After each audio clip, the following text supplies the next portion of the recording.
Titus and chapter 2.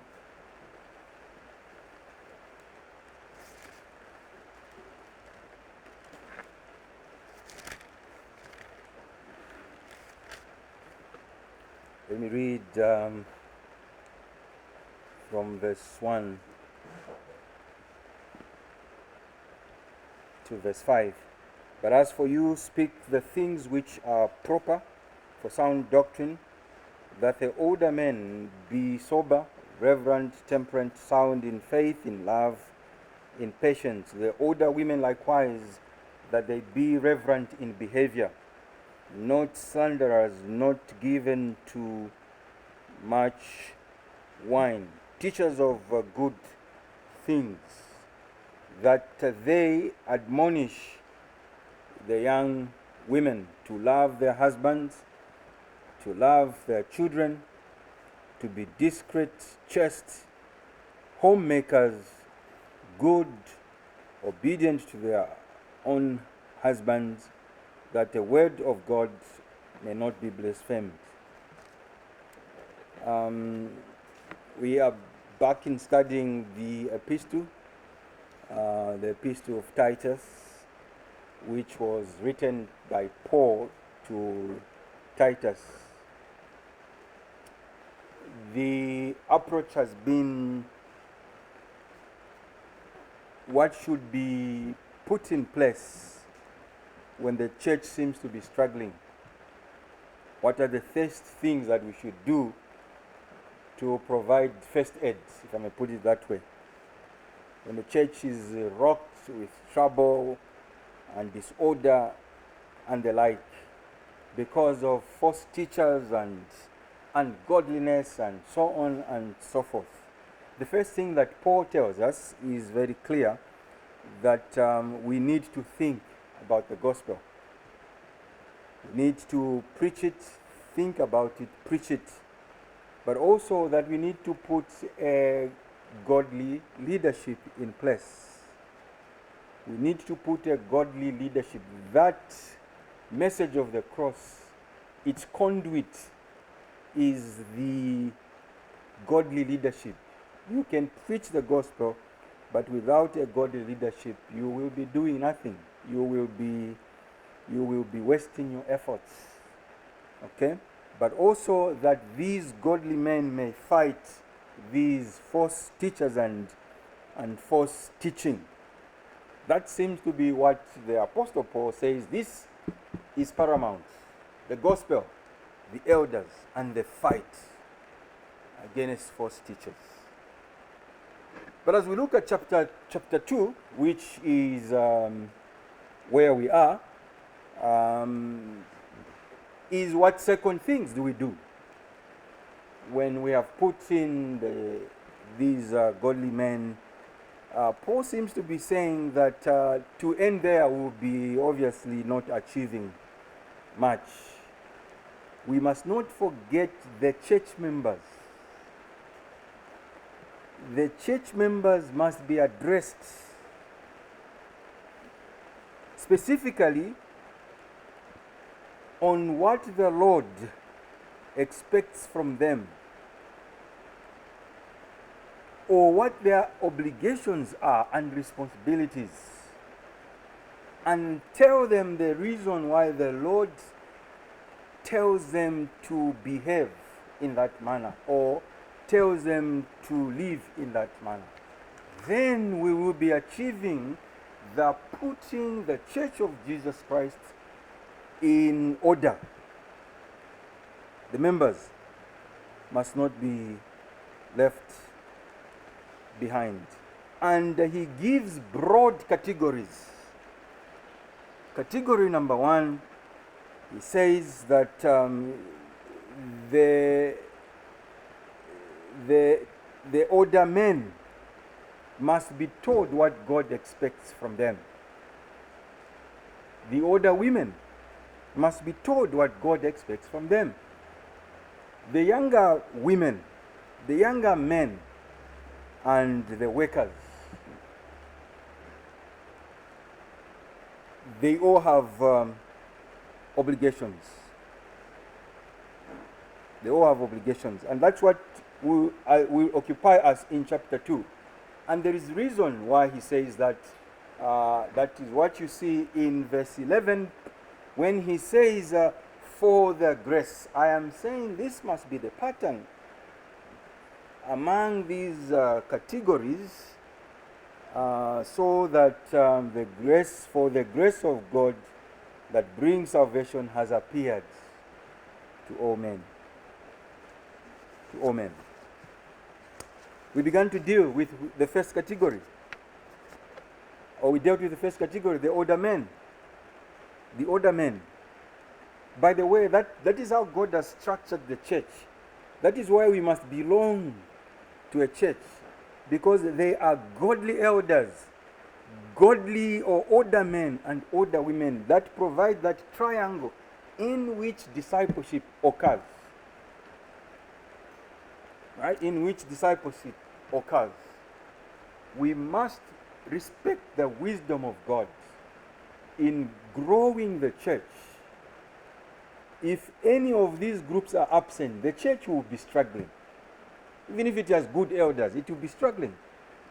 Even if it has good men and there are no good women, it will be struggling. Or even if it has just good women and no godly elders and good older men, it will still be struggling. So there is need to step up the game and admonish these categories. We said that older men must be sober. That's what the Apostle Paul says. There must be sober men. Sober men who are not senseless. Men who are straightforward, who are moderate. Men whose energies you can see where they are spending it. And men who have priority in the pursuit of life. Men who we are told must love. Must love, he says in that text, must be sound in faith, in love, and in patience.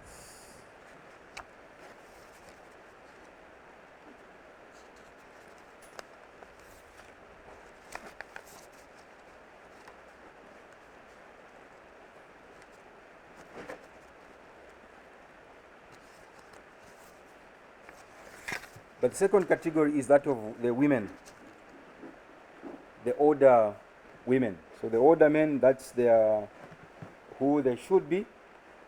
And we move to the older women. When he says in verse 3, the older women likewise is because older men must be sober, reverent, temperate, sound in faith and in love and in patience. The older women in like manner. This is what they should be. Let me first begin by defining who these older women are. Who are they? Is there any age limit?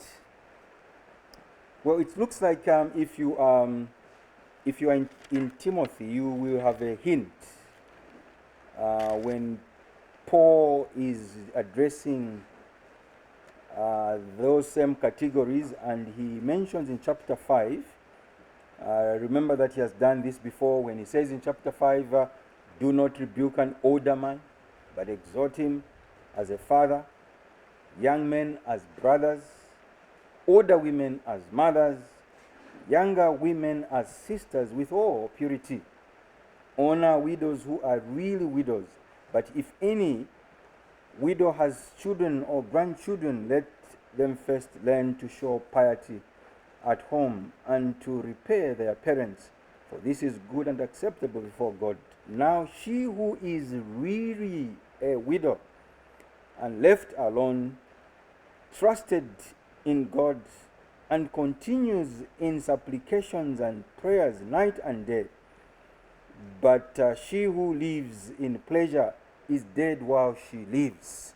And let me jump and read verse 9. Do not let a widow under 60 years old be taken into the number, and not unless she has been a wife of one man, well reported for good works, if she has brought up children, if she has lodged strangers, if she has washed the saints' feet, if she has relieved the afflicted, if she has diligently followed every good work, but refuse the younger widows. So you can tell, obviously, from that description that the older women should clearly fall in the category of older widows, or widows who are older versus those who are younger, who must, we are told, must marry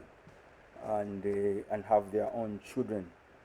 So I would say that it is that age, okay, thereabouts. It's the age where somebody has raised children, and because there's an example, and somebody has gone through life, and there's that example.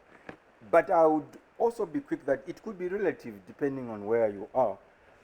It could be relative that this perhaps age may be dropped. But my submission is in that category of the 60s or 50s or 60s. Those are older women. Older women. What's their qualification? What are their qualifications?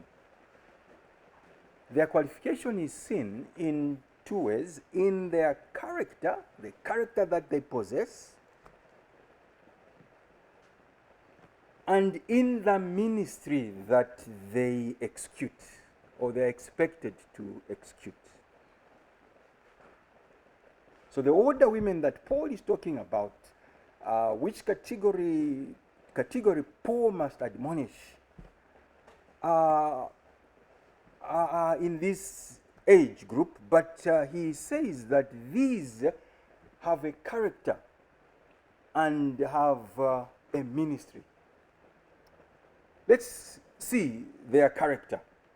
The character of these, that qualifies them to be older men in this sense. Okay? In the sense that they should be able to lead or to teach younger women, as we will be seeing later. So their character is threefold. We are told in the text that we have read, older women likewise, that they be reverent in behavior. He also says, not slanderers, and not given to much wine. The list seems to be quite summarized, and I think that he is very deliberate, because I think these are cross-cutting in terms of the character of a person. Must be extremely clear that he will be a person who will help in the church, in putting the church in order, and in growing the church in godliness. They must be reverent. They must be reverent. The word that he uses is only found here and not anywhere else in the Old New Testament. The word has got two words that are put together, suggesting a sacred service or proper and fitted service that must be offered. It has its root words in somebody being like a priest, that sacredness. Okay? So the older women must be reverent in behavior, must, if I may be literal, behave as though they are priests. Their behavior must be fitting or befitting to holiness. The way of their life, or their way of life, must be proper and fitting. The King James translates it quite well when it says their behavior as becoming holiness. As becoming holiness. Well, let's explore a bit more as we try to explain further what we mean by reverent in behavior. What are those things that are proper to godliness of an older woman? Fortunately, we have a description, a slight description in Timothy and chapter 2. We have a help there to give us a proper thinking, because in verse 10 he says, but which is proper, okay, which is proper for women professing godliness. So what are those things that we can clearly state that in their behavior they are clearly behaving proper, or behaving properly towards God's holiness, or they are behaving proper to pleasing and honoring God. The Apostle Paul mentioned those, and I read them. Let me read from verse 8.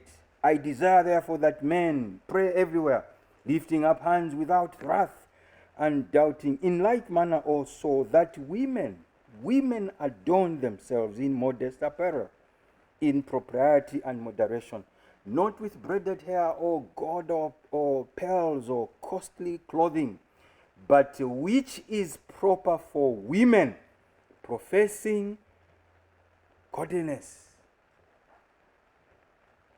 with good works. In other words, they should be reverent in behavior, can be seen in that description. In their act, or in their actions, and in their dress, you can tell this is a godly woman. You can tell this is a godly woman. You can tell their priority where it is. If it is in good works, you can tell this is a godly woman. Is an older woman who qualifies to teach younger women. Because that's where he is leading that argument to. Let's just read so that we see how that is fleshed out in Titus. We go back briefly. I will come back to that verse I have just quoted. But listen to what he says. Older women likewise, that they be reverent in behavior, not slanderers, not given to much wine, teachers of good things, that they admonish. There is no admonishing, or there's no being teacher of good things without the character that he mentions. And there is no admonishing if they do not pass that test. They will actually be spoiling the church. They will be killing the church.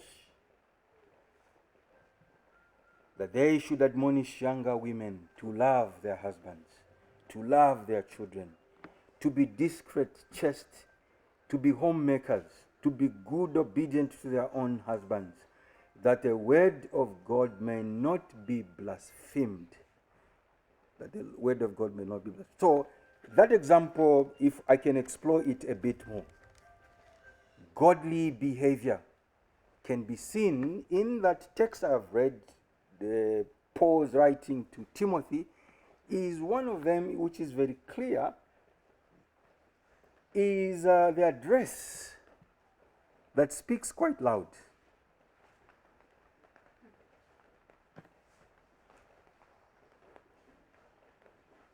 They must clothe like women. They must clothe like women, not like men. And which is the competition we have? Feminism versus femininity versus masculinity. Okay? Now, dear sisters, the fashion is not is very deliberate. You must be wise to read between the lines. The design has intentions, so don't be naive. Don't be naive. He's got an agenda. Don't be naive. Don't just put in your shoe and your foot and without thinking about the older women in the character of being reverent in behavior, as it is seen even in their dress, as Paul fleshes it out. Their clothing must be clothing of women, not clothing of men, boots and trousers, and that is out of place. It's out of place. That's not a demeanor of godly women.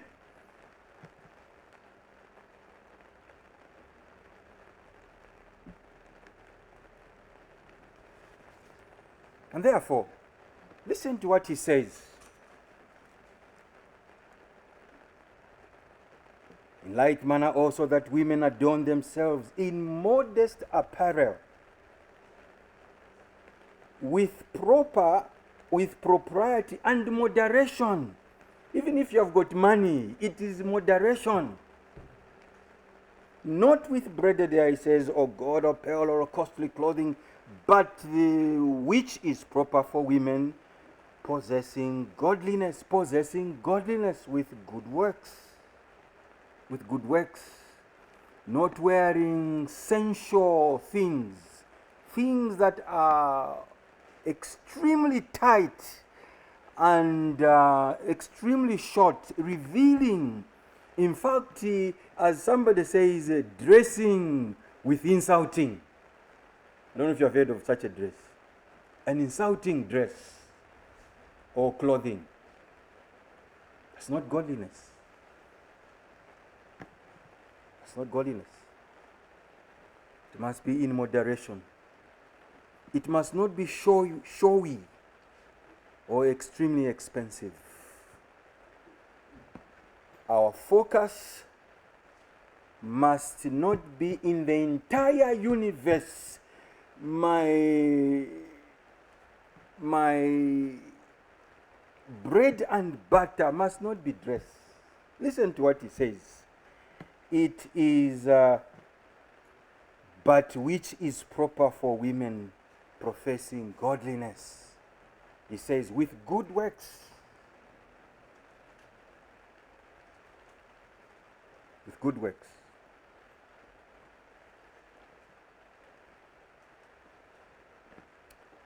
Now, this was a problem in Crete, because women were dressing, women in the church were dressing like they were temple prostitutes. And the reason why, obviously, he makes that emphasis that they must be reverent in behavior, not dressed with showy or vain glory or suggestive or extreme like those temple prostitutes that he was aware of. When we stand out in the church, it must not be because he is very fashionable. It must be because of the good works. When people are looking for us in the church, or the accolades that we have in the church, must not be he really knows how to dress.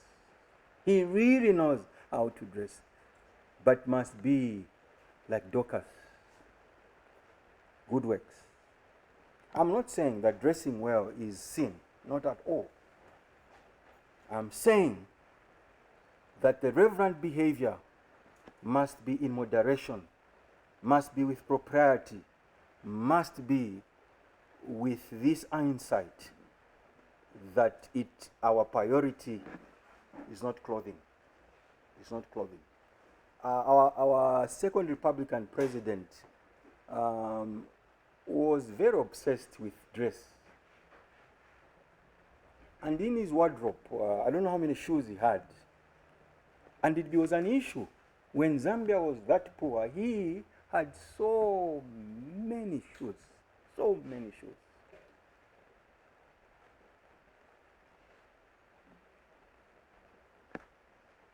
That is not godliness.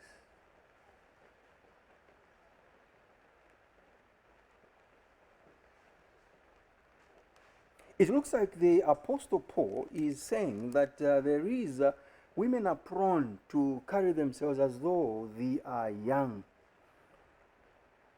and therefore be very inappropriate.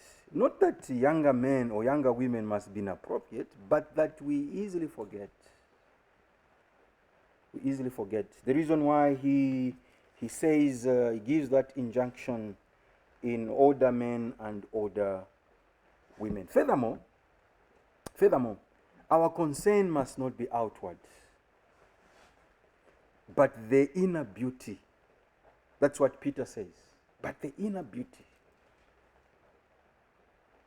Let me read that text. The text in chapter, First Peter chapter 3, reading at I read at verse 1. Wives, likewise, be submissive to your own husbands, that even if some do not obey the word, they without a word may be won by the conduct of their wives. When they observe your chaste conduct, accompanied by fear, do not let your adornment be merely outward. That's your agenda. It's merely outward. Arranging the hair, wearing gold, or putting on fine apparel. Rather, let it be the hidden person of the heart,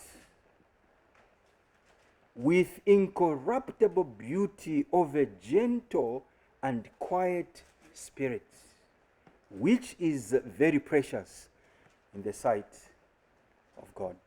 For in this manner, he says, in former times, the holy women who trusted in God also adorned themselves. You won't be the first person. You won't be the first woman.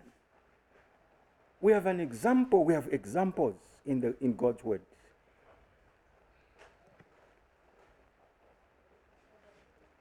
Being submissive to their own husbands, as Sarah obeyed Abraham, calling him Lord, whose daughters you are, if you do good and are not afraid with any terror.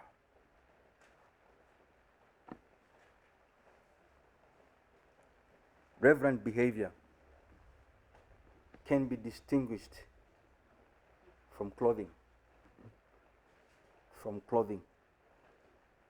Giving evidence of godliness in dress, in spiritual maturity, in a godly attitude is extremely important, as we have been admonished. The whole purpose is that that reverent behavior is meant to please God. And those are the questions that, whether woman or man, those are the questions we ought to be asking ourselves. Is this honoring to God? Is this honoring to God? It's not I feel comfortable, and that's the argument of many women. Is I feel comfortable. It's not about comfort. The reason why I'm saying this is your expectation, and there's a reason. Listen to the reason. For the grace of God has appeared to you. You are not your own. That's what verse 11 says.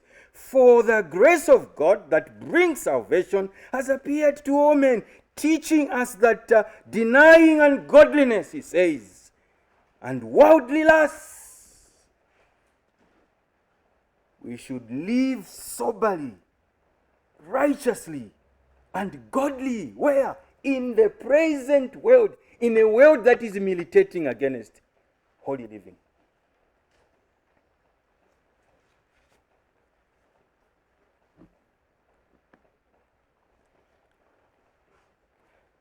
I think there's somebody who said, not about women but about men, that those who are dressing normal are looking abnormal. Those who are dressing abnormal are looking normal. Somebody said, if a man dresses loose trousers, they look abnormal. Unless you see the one who has his trousers that is looking like he's part of him as skin, isn't it? It's like that's normal. You're wondering all the insult you won't say, no, the trousers is moving. We're wondering, is this normal? The abnormal looks normal.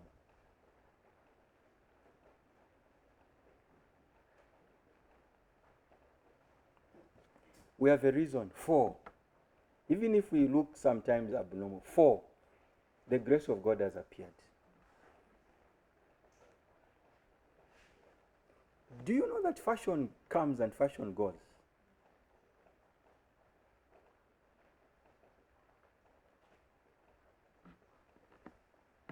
The standard is godliness, pleasing to God.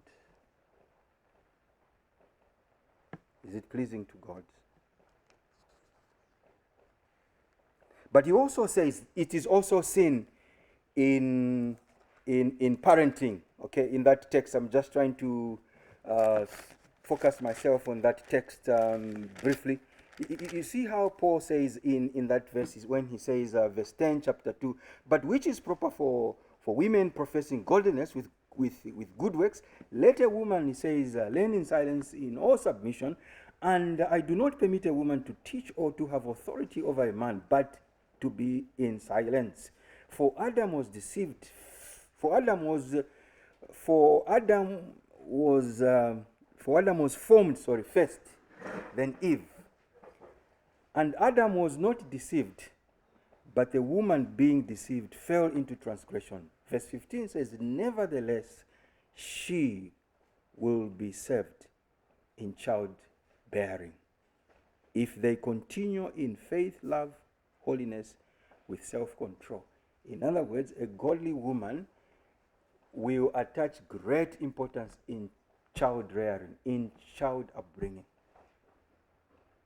So that is the reverent behavior. It is also seen in their parenting.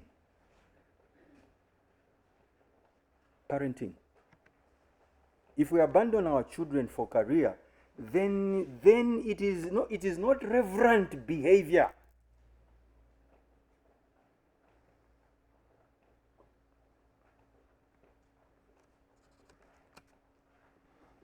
The hope of stopping the abuse of the girl child,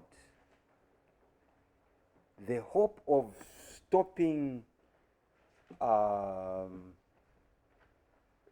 what do you call it, gender, what do you call it again? That abbreviation. Gender-based violence, yes. Is not enacting so many laws. Lies in the women themselves. The godly answer is in the women.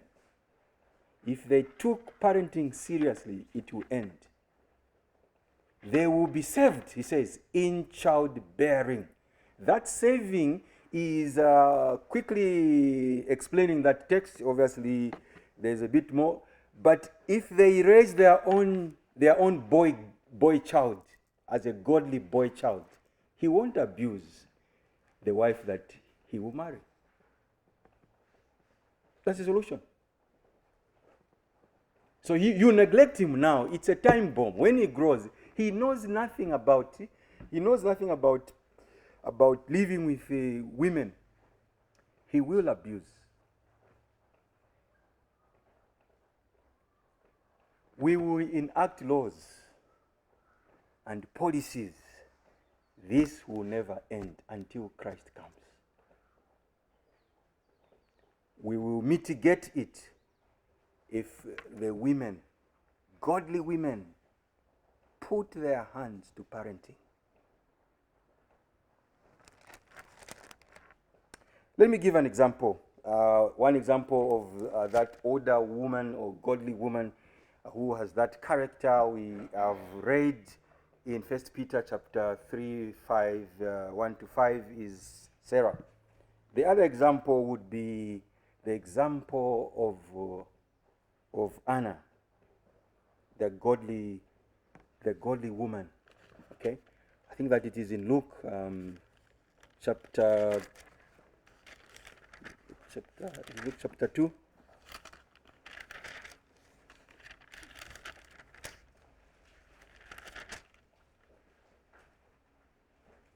Verse 7, we are told, so she brought forth her firstborn and wrapped her in swaddling clothes and laid him in a manger because there was no room for the inn.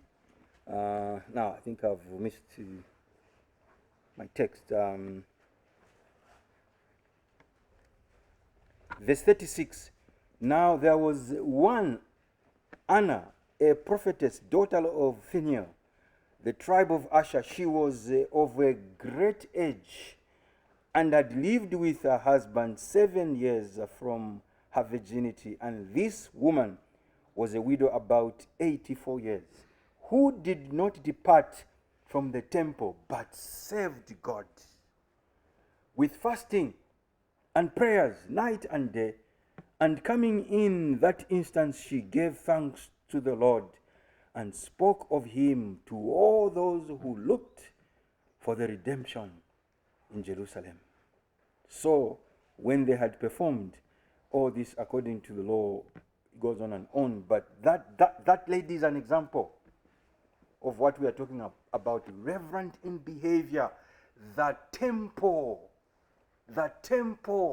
was where you would find her. The commitment to God, to the service of God, that is what we are talking about. Reverent in behavior. But second, back to that text in Titus, is that their character must not just be reverent, but we are told in that text, not slanderers,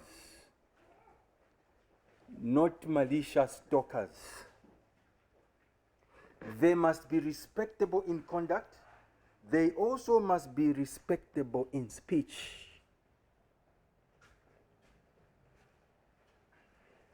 That word that he uses there is the equivalent of the word we use when the word devil, okay, deceiver, okay. She must not be an accuser or the one who passes false information.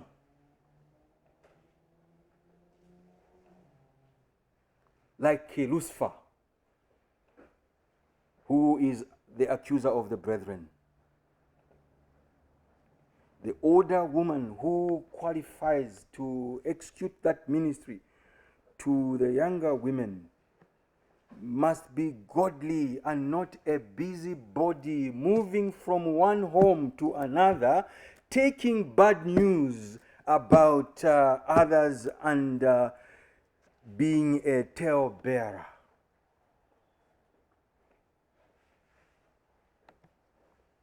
She must choose her words. She must use words that edify. She must speak the truth.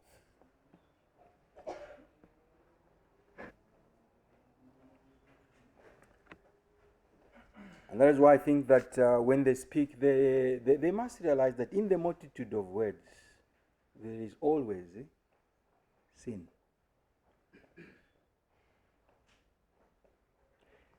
Proverbs says, even a fool, when he keeps quiet, is deemed wise.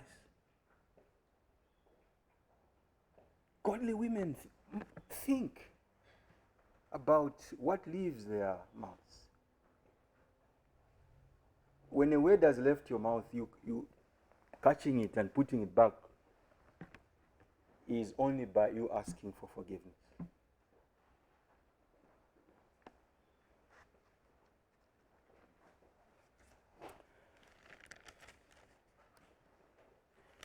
First Timothy, we read again verse 30, verse 3, chapter 3. First Timothy chapter 3, we read about the deacon's wife, but verse 10 says, but let these also first be tested, that those are the deacons, then let them serve as deacons, being found blameless. Verse 11 says, likewise, their wives must be reverent. And the word he uses is second, not slanderers, or not deceivers, not tale-bearers, not false, not accusers, or not false givers of information. They must not be slanderers.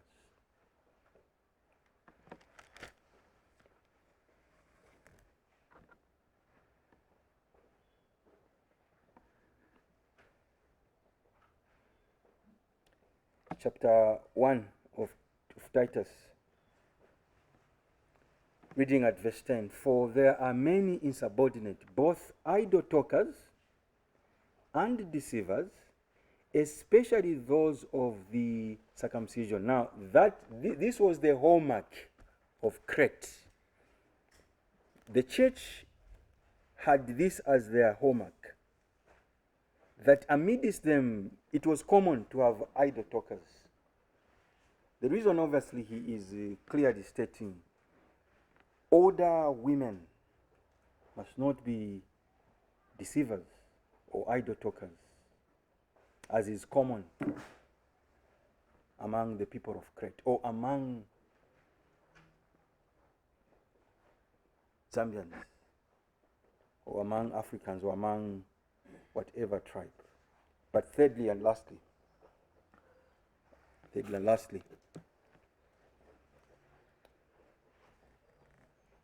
is that they are not given to wine, or they are not drunk or drunkards.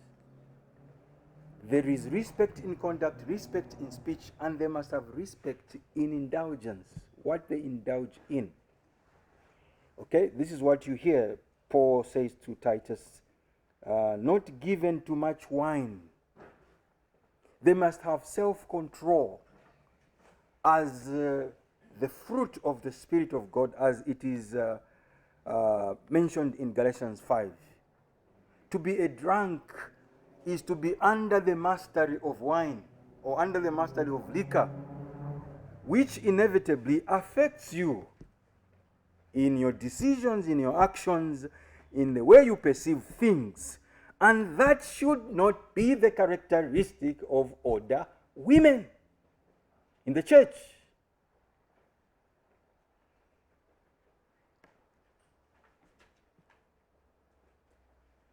Now, this is a huge problem that is growing in Zambia.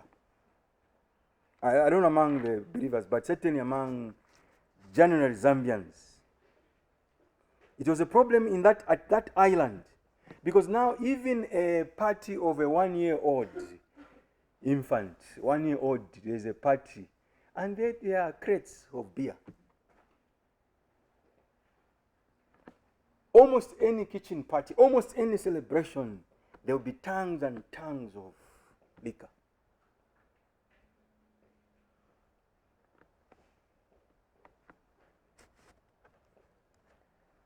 Older women must have the self-control.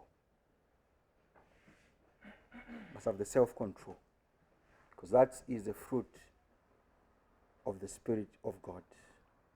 When everyone else is going this direction, that looks in the eyes of the world as being cool and wise or smart, older women must stand their ground and pursue the opposite direction.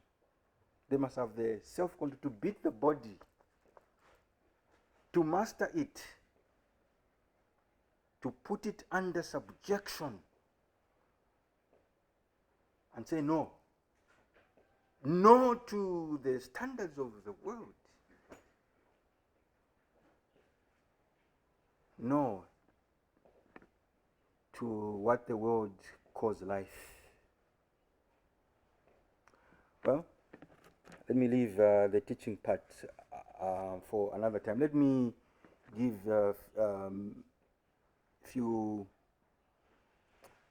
implications, obviously, as we study this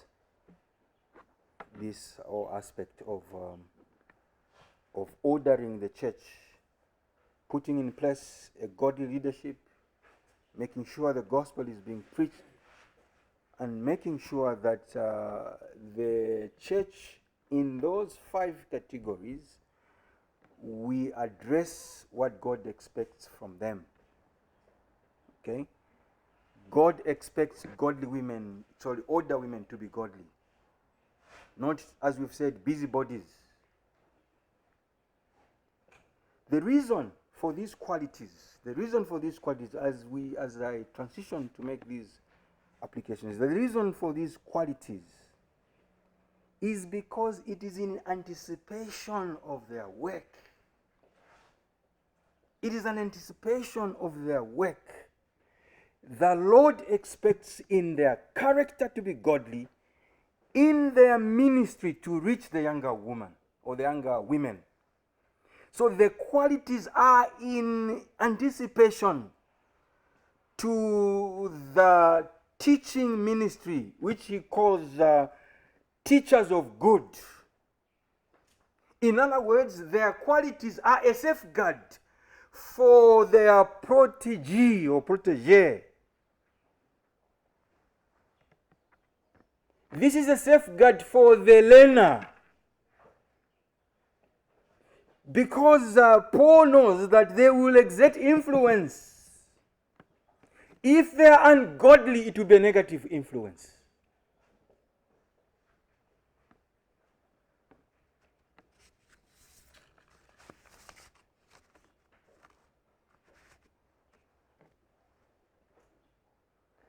Where we have reached in Zambia is because of negative influence in the church. And therefore, younger women thinks it's normal wearing the way everyone is wearing. And because these have always taught in the manner that they present themselves, the younger woman, look, these are okay qualities, even when they are disqualified. The Lord has an interest of the learner, of the disciple, to protect them. There must be godliness in women who must teach. Now, you do not qualify because you have reached 60 years to teach the younger woman. The scriptures are very clear. Unless these qualities, because they, as we have said, they will be acting like safeguard. But secondly and lastly, these qualities, brethren, must be developed. They do not come when you have reached 60. That's when they suddenly kick in. Like the way the body acts is that when you reach a certain stage, the body just stops to function the way you were functioning when you were young. No. There is a development. If you want to be an older woman who must teach, you must have a character that Paul mentions. And that character can only come when you are devoted to learning from God's word. And I repeat, the process of learning. Learning is always instruction you hear with your ear. If there is no instruction on Sunday morning, Sunday evening, Thursday Bible study, morning Bible study, your own time, you are listening, you are reading, you are discussing, there will be no growth. There will be no growth. Instruction, conviction, correction, training. That's a process. It will never change. Instruction, conviction, correction. And then you are trained in godliness. If you do not rethink on the ways that you are either to be pursuing, because you have heard and you are convicted of what you have been pursuing, there will be amendments, adjustments made. That's the correction part. You firstly begin by saying, Lord, forgive me for pursuing this ungodly and fruitful path. The path that fits the standards of the world, that fits the culture of Zambia or Africa. Remember that our culture is heavenly, our culture is Christian. Lord, help me. The Lord will help. Because that process doesn't take one day, doesn't take 2 days, doesn't take 2 weeks, doesn't take 1 year. It sometimes can take years. Years of trying to amend.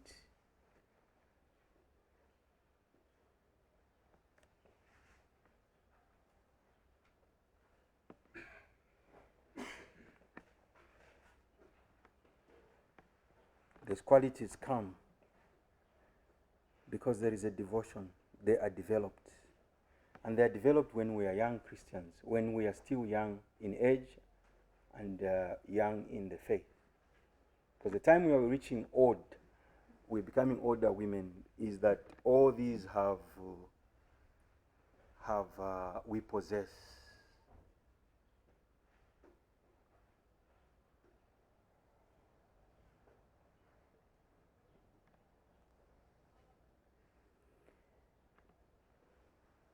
Brethren, there's no shortcuts. Christianity has no shortcuts. There's no instant godliness. You press and or somebody prays for you and you become godly. It's like exorcism, where you say, in the name of Jesus, this evil spirit come out. Or such men make religion very simple. That is why we are where we are now. It's hard work. It's hard work. It's not just hard work from you. It's a dependence on God. God always works in conjunction with His word. The Spirit of God uses His word as He works in people so that they become godly. May the Lord help us, all of us, that we depend on Him for godliness. The Church of Jesus Christ is under assault because we are paying little attention to these categories, and because we are not telling the people what God expects from them. May the Lord help us to heed His counsel, that what is in a mess might be put in order by not only godly eldership, not only older men, but also older women who are godly, who are in place, that we are going to achieve this. Amen. Well, I'll ask that we sing our closing hymn. And